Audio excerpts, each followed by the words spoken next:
Welcome to The Last Breakfast. Please enjoy the video. In this video, I will explain how to play Five Nights at Freddy's on PC. First, you'll need to acquire the game.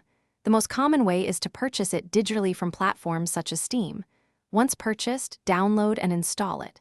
Before diving in, check your PC's specifications to ensure a smooth experience.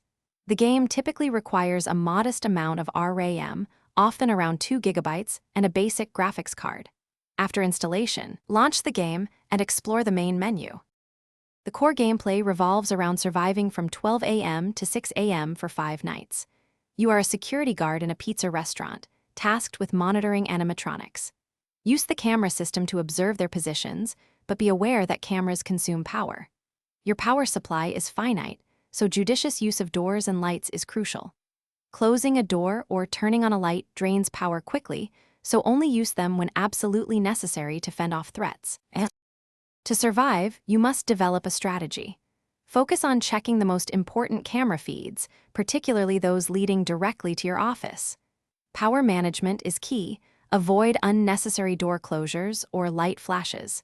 Each animatronic has distinct movement patterns and audio cues, which you'll learn over time. For example, Foxy often makes a distinct running sound. A consistent routine for checking cameras and managing your power will significantly increase your chances of reaching 6 a.m. As you progress through the nights, the animatronics become increasingly aggressive and unpredictable. Using headphones can give you a significant advantage, allowing you to pinpoint subtle audio cues like footsteps or breathing. Developing quick reflexes for closing doors at the exact right moment is crucial for conserving power.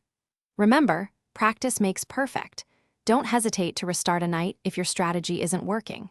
With patience and observation, you'll master the art of survival.